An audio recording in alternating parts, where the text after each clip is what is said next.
Okay, well, the holidays have come around, and there is a movie that is absolutely essential to Christmas viewing. Everybody knows it, everybody embraces it, and for some reason, the Dr. Seuss How the Grinch Stole Christmas, a very short movie, but a wonderful animated movie nonetheless, is the absolute antithesis of Christmas viewing experiences. And all over the world, millions and millions of families gather around the TV to watch the beloved Grinch miss. For some reason, this is just a random movie. I mean, it's a very heartwarming movie.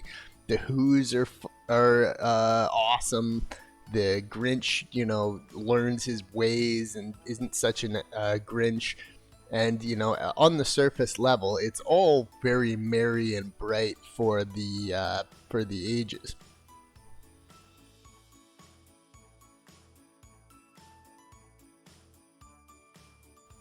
Now, there's been many different incarnations of the Grinch. There's, of course, the Jim Carrey Weird movie that is just, although it is quite a spectacle, it is just weird. And there's also another Grinch movie, a movie that came out in 2018, Dr. Seuss's The Grinch, a very, very lighthearted animated movie where the Grinch actually isn't that bad.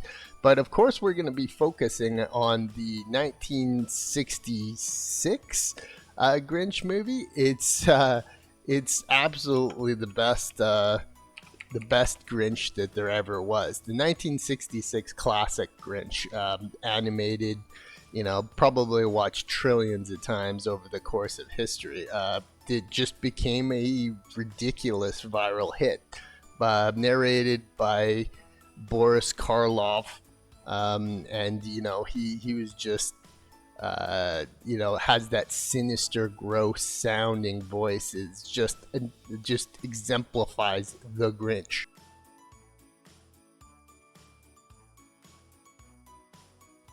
Now, what we're going to be focusing on in this video is the fact that the Grinch, although this movie portrays a very nicety of the Grinch, about the Grinch being, changing his ways and doing the right thing, he still is an asshole. And I'll tell you why.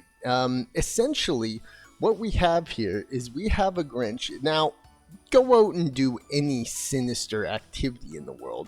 There's very low chance that someone's just going to immediately forgive you just because you had a change of heart. Like the Grinch commits probably about 50,000 different crimes in this movie. And although I highly doubt that there's any law and order system in Whoville, you would think any logical Who person would think that this creature is a threat and, has committed some pretty atrocious offenses.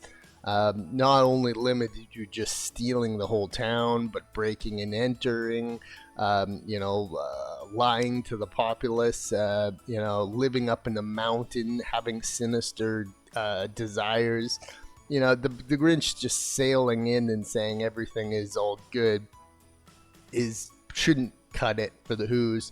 And what do they have in terms of what do they have in terms of like chance that he's gonna go and commit some of these offenses again?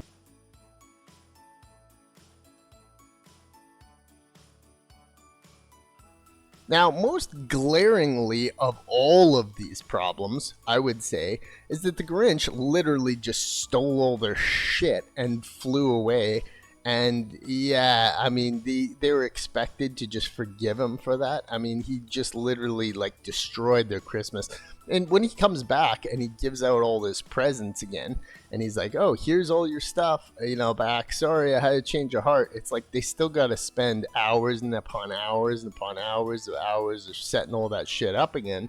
And I don't know if the Who's don't think this way or not, but you would think that the Who's would just utterly be pissed off no matter what at the Grinch doing this to them. So I mean, there's so many flaws in the logics, and maybe the Who's just are like that. They just forgive and forget, and who cares? And despite him probably wrecking all his shit, because he puts all the stuff in the sack, And like, if there's breakable light bulbs and breakable presents and stuff, it'll all be crunched and broken. So like half of the shit that they're gonna get back is gonna be destroyed. So I mean, the Grinch just had to have, known that the some of the Who's would be just still a little pissed off at what happened.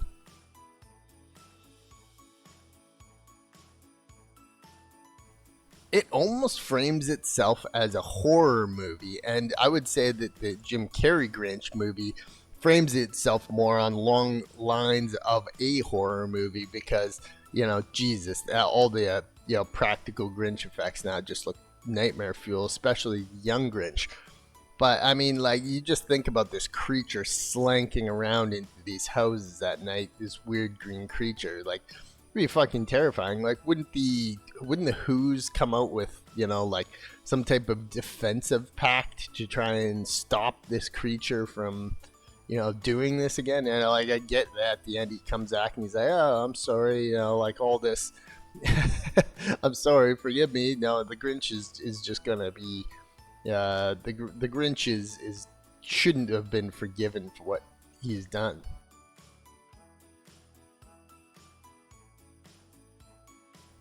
Now, another completely and utterly messed up factor in this is, if you remember from the movie, the Grinch literally takes all their food, even down to the last crumb.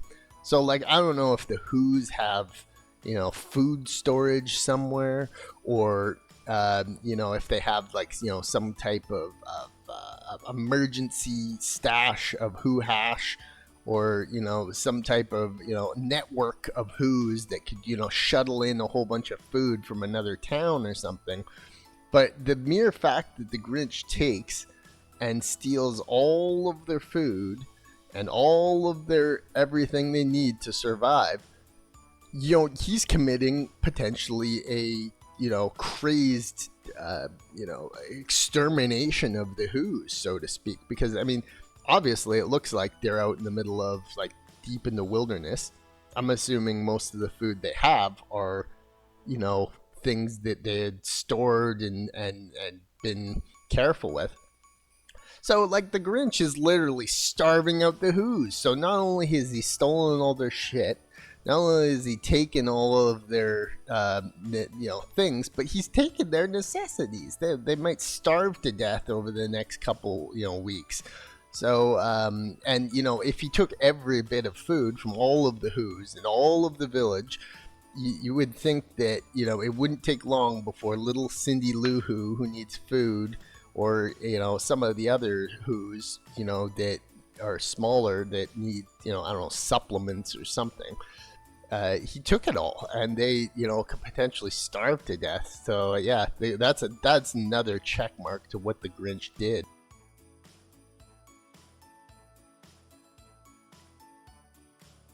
So yeah, I don't know. Like, they were the Who's are forgiving and nice, because the fact that they just kind of like let it all freaking slide is hilarious, absolutely hilarious. And I cannot believe that it's like Christmas is a time for forgiving, and potentially, but I mean, you can't forgive some weird ass creature in the mountain coming into your home, threatening your lives of your children by stealing all their food and starving them out.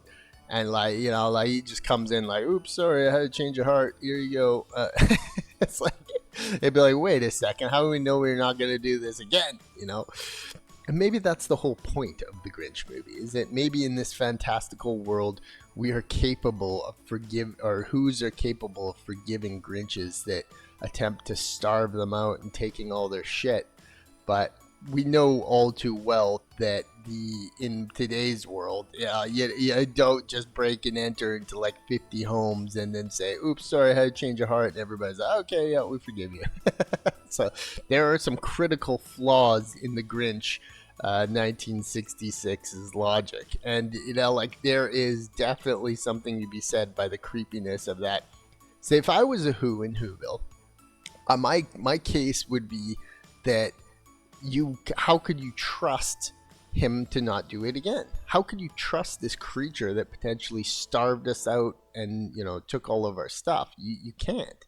And I would petition to potentially get rid of this creature, hunt him down or something. Because the Grinch is obviously dangerous. He had sinister intentions, and you know, like, you know what? He's already been deceptive by pretending to be Santa Claus, by pretending to, you know, trick Cindy Lou Who into, you know, letting him have his, you know, get away with the tree. So I mean, like, there would be a case there as if the Grinch literally is full of tricks and he can't be trusted. And him coming back to town and being like, "Oh yeah, sorry, I had a change of heart," like, you'd be like, "Well, I don't know, Grinch. You're kind of a mean one.